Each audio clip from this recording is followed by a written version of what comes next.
Good morning, grade plus 2. I hope you all are well and fit and fine at your home. ਅੱਜ ਦੇ lecture ਵਿੱਚ ਬੱਚੇ ਅਸੀਂ ਪੜਾਂਗੇ ਕਾਂਡ ਨੰਬਰ 14। ਅਗਲੇ ਦਿਨ ਸ਼ਾਮ ਦੇ ਪੂਰੇ 5 ਵਜੇ ਘੋਗਾ ਇਕਬਾਲ ਦੇ ਘਰ ਪਹੁੰਚਿਆ।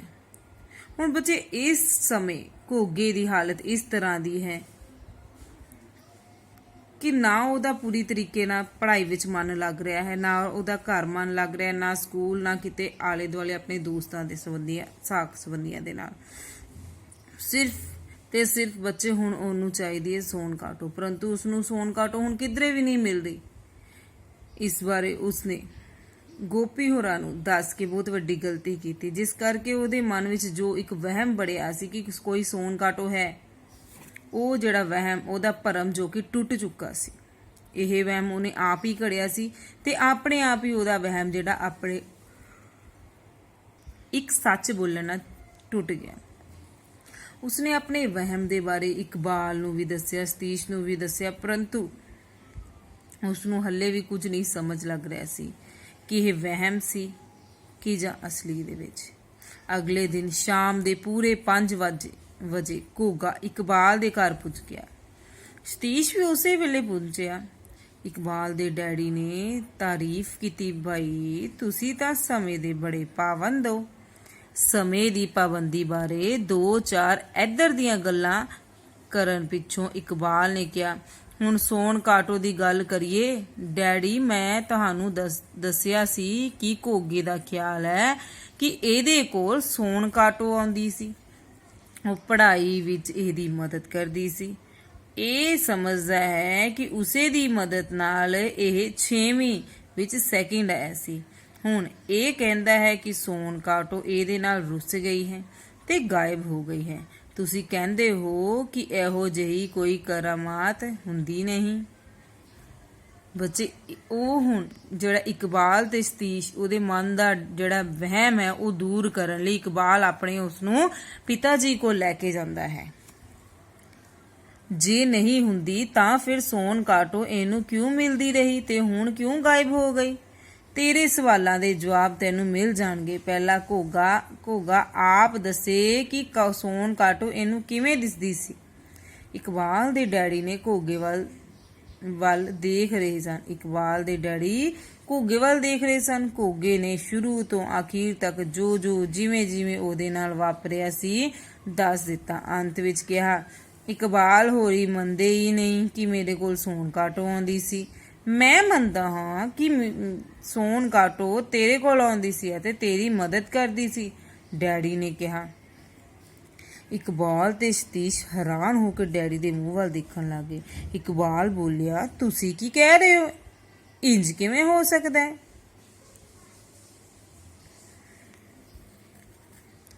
ਇੰਜ ਹੋ ਸਕਦਾ ਹੈ ਬੇਟਾ, ਬਿਲਕੁਲ ਹੋ ਸਕਦਾ ਹੈ। ਇਕਬਾਲ ਦੇ ਡੈਡੀ ਦੀ ਗੱਲ ਸੁਣ ਕੇ ਘੋਗਾ ਖੁਸ਼ ਹੋ ਗਿਆ।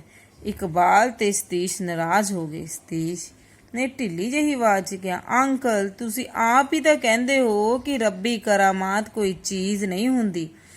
ਇਹ ਤਾਂ ਮੈਂ ਹੁਣ ਵੀ ਕਹਿੰਦਾ ਹਾਂ ਕਿ ਰੱਬੀ ਕਰਾਮਾਤ ਨਹੀਂ ਹੁੰਦੀ,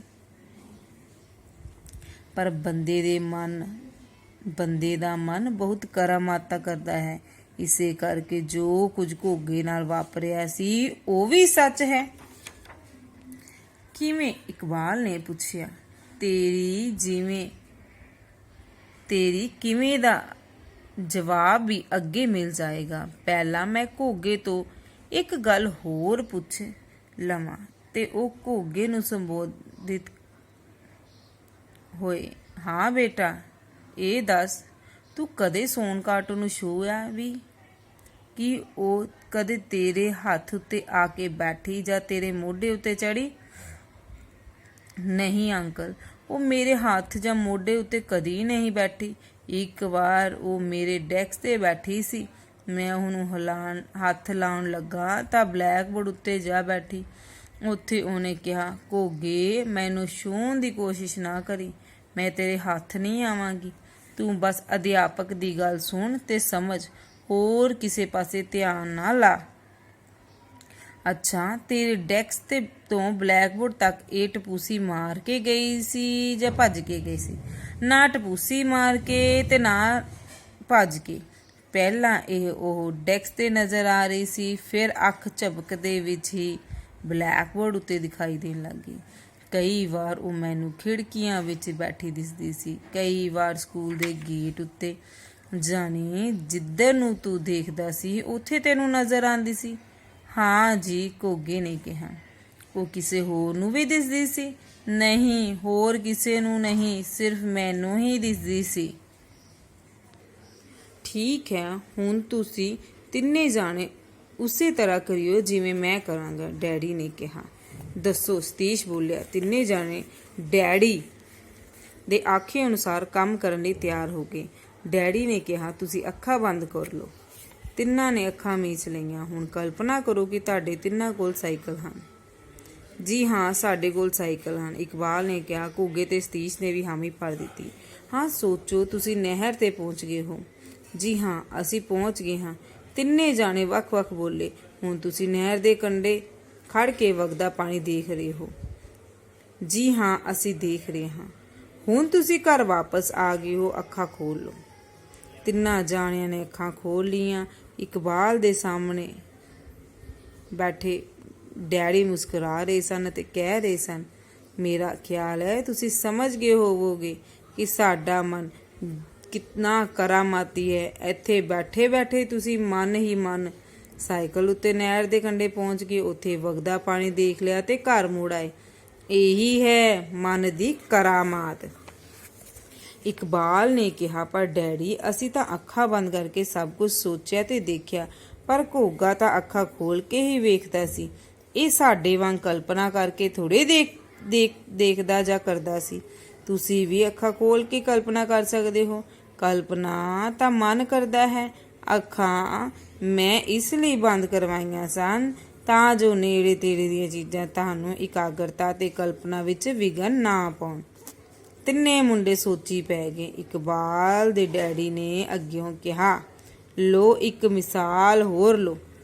ਜਦੋਂ ਆਕਾਸ਼ ਵਿੱਚ ਬੱਦਲ ਹੁੰਦੇ ਹਨ ਤਾਂ ਤੁਹਾਡੇ ਵਿੱਚੋਂ ਕੋਈ ਕਹੇਗਾ, ਉਹ ਦੇਖੋ ਕੁੱਤਾ, ਜਾਂ ਦੂਜਾ ਕਿੱਥੇ ਹੈ? ਮੈਨੂੰ ਤਾਂ ਨਹੀਂ ਦਿਸਦਾ। ਕਿਉਂਕਿ ਆਕਾਸ਼ ਵਿੱਚ ਬੱਦਲ ਬਣੇ ਹੁੰਦੇ ਨਾ, ਤੇ ਬੱਦਲਾਂ ਨੂੰ ਦੇਖ ਕੇ ਬੱਚੇ ਅਸੀਂ ਕਿਸੇ ਵੇਲੇ ਕਿਸੇ ਨੂੰ ਕੋਈ ਕਹਿੰਦੇ ਹਾਂ ਕਿ ਕੋਈ ਆਕ੍ਰਿਤੀ ਸਾਨੂੰ ਦਿਖਾਈ ਦੇ ਰਹੀ, ਕਦੀ ਕਹਿੰਦੇ ਹਾਂ ਸਾਨੂੰ ਕੋਈ ਆਕ੍ਰਿਤੀ ਦਿਖਾਈ ਦਿੰਦੀ ਹੈ। ਠੀਕ ਹੈ, ਸਾਡੇ ਮਨ ਦੇ ਵਿੱਚ ਉਹ ਆਕ੍ਰਿਤੀ ਛਾ ਜਾਂਦੀ ਹੈ, ਬਣ ਜਾਂਦੀ, ਤੇ ਅਸੀਂ ਕਹਿ ਦਿੰਦੇ ਹਾਂ ਕਿ ਉੱਥੇ ਆ ਸਾਨੂੰ ਆਹ ਬਣੀ ਚੀਜ਼ ਦਿਖਾਈ ਦਿੰਦੀ ਹੈ। ਜਿਵੇਂ ਕਿ ਲੋਕਡਾਊਨ ਦੇ ਵਿੱਚ ਤੁਹਾਨੂੰ ਲੋਕਾਂ ਨੂੰ ਬੱਦਲ ਦਿਖਾਈ ਦੇਣ ਲੱਗ ਗਏ ਸੀ। ਕੋਈ ਹੋਰ ਜਾਣਾ ਆਖੇਗਾ, ਉਹ ਦੂਜੇ ਪਾਸੇ ਦੇਖ, ਸੋਟੀ ਵਾਲਾ ਬਾਬਾ, ਤੇ ਹੋ ਸਕਦਾ ਹੈ ਤੁਹਾਨੂੰ ਉਹ ਸੋਟੀ ਵਾਲਾ ਬਾਬਾ ਨਾ ਦਿਸੇ। ਇਸ ਤਰ੍ਹਾਂ ਬੱਦਲਾਂ ਵਿੱਚ ਨਾ ਕੁੱਤਾ ਹੁੰਦਾ ਹੈ, ਨਾ ਬੁੱਢਾ ਹੁੰਦਾ ਹੈ, ਤੇ ਨਾ ਬੱਚੇ ਉਹ ਤੁਹਾਡੇ ਪਹਾੜ ਸੀ। ਜਿਹੋ ਜਿਹੀ ਤੁਹਾਡੀ ਕਲਪਨਾ ਹੁੰਦੀ ਹੈ ਉਹੋ ਜਿਹਾ ਆਕਾਰ ਤੁਹਾਨੂੰ ਦਿਸਣ ਲੱਗ ਪੈਂਦਾ ਹੈ। ਜ਼ਰੂਰੀ ਨਹੀਂ ਉਹੀ ਆਕਾਰ ਦੂਜੇ ਨੂੰ ਵੀ ਦਿਸੇ, ਕਿਉਂਕਿ ਸਾਨੂੰ ਨਹੀਂ ਦਿਖੇ ਸੀ। ਇਹ ਗੱਲ ਤਾਂ ਅੰਕਲ ਠੀਕ ਹੈ, ਬੱਦਲਾਂ ਨੂੰ ਦੇਖ ਦੇਖ ਅਸੀਂ ਇਹੋ ਜਿਹੀਆਂ ਗੱਲਾਂ ਕਰਦੇ ਹੁੰਦੇ ਹਾਂ, ਸਤੀਸ਼ ਨੇ ਕਿਹਾ। ਮੈਂ ਵੀ ਕਰਦਾ ਹੋਣਾ, ਘੋਗੇ ਨੇ ਹਾਮੀ ਭਰੀ। ਪਰ ਡੈਡੀ, ਇਕਬਾਲ ਬੋਲਿਆ, ਇਹ ਤਾਂ ਬੱਦਲ ਹੈਗੇ ਸਨ ਤਾਂ ਅਸੀਂ ਕਲਪਨਾ ਕਰ ਲਈ। ਸਾਈਕਲ ਵੀ ਹਨ, ਨਹਿਰ ਵੀ ਹੈ, ਇਸ ਲਈ ਅਸੀਂ ਇਹਨਾਂ ਦੀ ਕਲਪਨਾ ਕਰ ਲਈ। ਉਹ ਸੋਨ ਕਾਟੋ ਤਾਂ ਕਦੇ ਕਿਸੇ ਨੂੰ ਦਿਖੀ ਨਹੀਂ, ਸ਼ਾਇਦ ਇਹ ਹੁੰਦੀ ਵੀ ਨਹੀਂ। ਫਿਰ ਇਹਦੀ ਕਲਪਨਾ ਘੁੱਗੇ ਨੇ ਕਿਵੇਂ ਕਰ ਲਈ? ਸੋਨ ਕਾਟੋ, ਸੋਨੇ ਰੰਗੀ ਕਾਟੋ ਸਾਡੇ ਆਲੇ ਦੁਆਲੇ ਭਾਵੇਂ ਨਾ ਹੋਵੇ, ਸਧਾਰਨ ਕਾਟੋ ਤਾਂ ਹੁੰਦੀ ਹੈ ਨਾ। ਟੈਲੀਵਿਜ਼ਨ ਤੇ ਸੋਨ ਪਰੀ, ਚੰਦਰ ਪਰੀ ਅਤੇ ਹੋਰ ਜਾਦੂ ਟੂਣਿਆਂ ਦੀਆਂ ਕਲਪਿਤ ਕਹਾਣੀਆਂ ਦੇਖ ਦੇਖ ਕੇ ਘੋਗੇ ਨੂੰ ਵਿਸ਼ਵਾਸ ਹੋ ਗਿਆ ਕਿ ਇਹ ਕੁਝ ਹੁੰਦਾ ਹੈ। ਬਾਗ ਵਿੱਚ ਭਾਵੇਂ ਆਮ ਕਾਟੋ ਹੀ ਦਿਸੀ ਹੋਵੇ, ਪਰ ਘੋਗੇ ਨੂੰ ਭੁਲੇਖਾ ਪਿਆ ਕਿ ਉਹ ਸੋਨ ਕਾਟੋ ਸੀ। ਇਹ ਅਸਲ ਵਿੱਚ ਇਹਦੇ ਦਿਮਾਗ ਦੀ ਉਪਜ ਸੀ। ਸੋਨ ਕਾਟੋ ਬਾਰੇ ਇਹਨੂੰ ਇੰਨਾ ਪੱਕਾ ਵਿਸ਼ਵਾਸ ਹੋ ਗਿਆ ਕਿ ਉਹ ਇਹਨੂੰ ਕਲਪਨਾ ਵਿੱਚ ਦਿਸਣ ਲੱਗੀ। ਇਹਦੀ ਤੀਬਰ ਇੱਛਾ ਹੁੰਦੀ ਕਿ ਸੋਨ ਕਾਟੋ ਆਵੇ, ਇਸ ਲਈ ਇਹਦੀ ਕਲਪਨਾ ਵਿੱਚ ਉਹ ਉਹਦੇ ਕੋਲ ਆਉਣ ਲੱਗ ਪਈ। ਉਹਦੇ ਆਉਣ ਨਾਲ ਇਸ ਨੂੰ ਲੱਗਿਆ ਕਿ ਸੁਨਹਿਰੀ ਰੋਸ਼ਨੀ ਫੈਲ ਜਾਂਦੀ ਹੈ। ਪਰ ਇੱਕ ਗੱਲ ਧਿਆਨ ਦੇਣ ਵਾਲੀ ਹੈ, ਇਹ ਕਹਿ ਕੇ ਇਕਬਾਲ ਦੇ ਡੈਡੀ ਚੁੱਪ ਕਰ ਗਏ। ਤਿੰਨੇ ਮੁੰਡਿਆਂ ਦੇ ਚਿਹਰਿਆਂ ਉੱਤੇ ਸਵਾਲ ਫੈਲ ਗਿਆ। ਕਿਹੜੀ ਗੱਲ? ਇਕਬਾਲ ਦੇ ਡੈਡੀ ਅੱਗੇ ਬੋਲੇ, ਧਿਆਨ ਦੇਣ ਵਾਲੀ ਗੱਲ ਇਹ ਹੈ, ਸੋਨ ਕਾਟੋ ਤੇ ਉਹਦੀ ਰੋਸ਼ਨੀ ਸਿਰਫ ਘੁੱਗੇ ਨੂੰ ਦਿਸਦੀ ਸੀ, ਹੋਰ ਕਿਸੇ ਨੂੰ ਨਹੀਂ ਦਿਸਦੀ। ਜੇ ਸੱਚਮੁੱਚ ਹੁੰਦੀ ਤਾਂ ਹੋਰਨਾਂ ਨੂੰ ਵੀ ਨਜ਼ਰ ਆਉਂਦੀ। ਹੋਰਨਾਂ ਨੂੰ ਕਿਉਂ ਨਹੀਂ ਦਿਸੀ? ਕਿਉਂਕਿ ਇਹ ਸਿਰਫ ਇਸੇ ਦੇ ਦਿਮਾਗ ਦੀ ਕਾਢ ਸੀ। ਇਸੇ ਨੂੰ ਵਿਸ਼ਵਾਸ ਸੀ ਕਿ ਸੋਨ ਕਾਟੋ ਤੇ ਸੁਨਹਿਰੀ ਰੋਸ਼ਨੀ ਹੁੰਦੀ ਹੈ। ਹੋਰ ਕਿਸੇ ਨੂੰ ਇਹ ਵਿਸ਼ਵਾਸ ਨਹੀਂ ਸੀ। ਇਹਨੂੰ ਪੂਰਾ ਵਿਸ਼ਵਾਸ ਸੀ ਕਿ ਇਕਾਗਰ ਹੋ ਕੇ ਇਹ ਜੋ ਕੁਝ ਕਰ ਰਿਹਾ ਹੈ ਉਹ ਸੋਨ ਕਾਟੋ ਕਰਵਾ ਰਹੀ ਹੈ। ਅਸਲ ਵਿੱਚ ਸਭ ਕੁਝ ਕਰਦਾ ਇਹ ਆਪ ਹੀ ਸੀ। ਇਸੇ ਵਿਸ਼ਵਾਸ ਦੇ ਸਿਰ ਤੇ ਇਹ ਇਕਾਗਰ ਹੋ ਕੇ ਪੜਦਾ ਸੀ। ਮਿਹਨਤ ਕਰਕੇ ਸੈਕਿੰਡ ਆ ਗਿਆ। ਪਰ ਅੰਕਲ, ਜਿਹੜੇ ਬੱਚੇ ਸੋਨ ਪਰੀਆਂ ਤੇ ਸੋਨ ਕਾਟੋ ਦਾ ਸਹਾਰਾ ਨਹੀਂ ਲੈਂਦੇ ਉਹ ਵੀ ਤਾਂ ਫਸਟ ਸੈਕਿੰਡ ਆਉਂਦੇ ਹੀ ਏ। ਉਹ ਕਿਵੇਂ ਆ ਜਾਂਦੇ ਨੇ? ਉਹ ਇਸ ਕਰਕੇ ਆ ਜਾਂਦੇ ਨੇ ਕਿਉਂਕਿ ਉਹਨਾਂ ਨੂੰ ਆਪਣੇ ਆਪ ਉੱਤੇ ਵਿਸ਼ਵਾਸ ਹੁੰਦਾ ਹੈ ਕਿ ਉਹ ਕਿਸੇ ਗੈਬੀ ਸ਼ਕਤੀ ਜਾਂ ਕਿਸੇ ਹੋਰ ਦਾ ਸਹਾਰਾ ਨਹੀਂ ਤੱਕਦੇ। ਘੁੱਗਾ ਵੀ ਇੰਜ ਕਰ ਸਕਦਾ ਹੈ ਜੇ ਇਹ ਜਾਦੂ ਟੂਣਿਆਂ ਨੂੰ ਛੱਡ ਕੇ ਆਪਣੇ ਆਪ ਉੱਤੇ ਵਿਸ਼ਵਾਸ ਕਰਕੇ ਮਿਹਨਤ ਕਰੇ। ਇਹ ਤਾਂ ਵੀ ਫਸਟ ਸੈਕਿੰਡ ਆ ਸਕਦਾ ਹੈ। ਫਿਰ ਇਹਨਾਂ ਨੇ ਤਿੰਨਾਂ ਮੁੰਡਿਆਂ ਨੇ ਸਵਾਲ ਕੀਤਾ, ਦੱਸੋ ਭਲਾ, ਜੇ ਤੁਸੀਂ ਆਪ ਹੱਥ ਤੇ ਹੱਥ ਧਰ ਕੇ ਬੈਠੇ ਰਹੋ ਜਾਂ ਸੁੱਤੇ ਰਹੋ ਤੇ ਕਿਸੇ ਦੂਜੇ ਦੀ ਮਦਦ ਨਾਲ ਸਾਰੇ ਕੰਮ ਕਰਾਉਂਦੇ ਰਹੋ ਤੇ ਇੱਕ ਦਿਨ ਉਹ ਦੂਜਾ ਤੁਹਾਡੀ ਮਦਦ ਕਰਨੀ ਬੰਦ ਕਰ ਦੇਵੇ, ਫਿਰ ਕੀ ਹੋਏਗਾ? ਕੀ ਹੋਏਗਾ? ਮੁੰਡਿਆਂ ਨੇ ਸਵਾਲ ਕੀਤਾ। ਇਸ ਵਾਰ ਘੁੱਗਾ ਵੀ ਸਵਾਲ ਪੁੱਛਣ ਵਿੱਚ ਸ਼ਾਮਲ ਸੀ। ਹੋਏਗਾ ਇਹ ਕਿ ਤੁਸੀਂ ਕੋਈ ਕੰਮ ਕਰ ਹੀ ਨਹੀਂ ਸਕੋਗੇ। ਕਿਉਂ ਨਹੀਂ ਕਰ ਸਕਾਂਗੇ? ਕਿਉਂਕਿ ਤੁਸੀਂ ਦੂਜਿਆਂ ਤੋਂ ਕੰਮ ਕਰਵਾਉਂਦੇ ਆਪ ਕਰਨਾ ਕੰਮ ਭੁੱਲ ਜਾਓਗੇ ਤੇ ਨਿਕੰਮੇ ਹੋ ਜਾਓਗੇ। ਸਤੀਸ਼ ਨੇ ਮੰਨਿਆ, ਹਾਂ ਇਹ ਗੱਲ ਠੀਕ ਹੈ। ਇਕਬਾਲ ਨੇ ਕਿਹਾ, ਪਰ ਘੁੱਗਾ ਤਾਂ ਸਾਰੇ ਕੰਮ ਆਪੇ ਕਰਦਾ ਸੀ। ਪੜ੍ਹਨਾ, ਲਿਖਣਾ, ਯਾਦ ਕਰਨਾ ਇਹ ਤਾਂ ਸੋਨ ਕਾਟੋ ਤਾਂ ਨਹੀਂ ਸੀ ਕਰਦੀ। ਸਤੀਸ਼ ਨੂੰ ਲੱਗਿਆ ਇਕਬਾਲ ਦੇ ਡੈਡੀ ਫਸ ਗਏ। ਉਹ ਇਕਬਾਲ ਦੀ ਗੱਲ ਦਾ ਜਵਾਬ ਨਹੀਂ ਦੇ ਸਕਣਗੇ। ਪਰ ਘੁੱਗਾ ਚੁੱਪ ਸੀ। ਉਹਨੂੰ ਸਮਝ ਨਹੀਂ ਆ ਰਹੀ ਸੀ ਉਹ ਕੀ ਬੋਲ ਰਹੇ ਹਨ। ਇਕਬਾਲ ਦੇ ਡੈਡੀ ਨੇ ਉੱਤਰ ਦਿੱਤਾ, ਘੁੱਗਾ ਸਭ ਕੁਝ ਆਪ ਕਰਦਾ ਸੀ, ਪਰ ਇਹਨੂੰ ਵਿਸ਼ਵਾਸ ਨਹੀਂ ਸੀ ਕਿ ਉਹ ਆਪ ਕਰਦਾ ਸੀ। ਇਹਨੂੰ ਤਾਂ ਸੋਨ ਕਾਟੋ ਉੱਤੇ ਵਿਸ਼ਵਾਸ ਸੀ।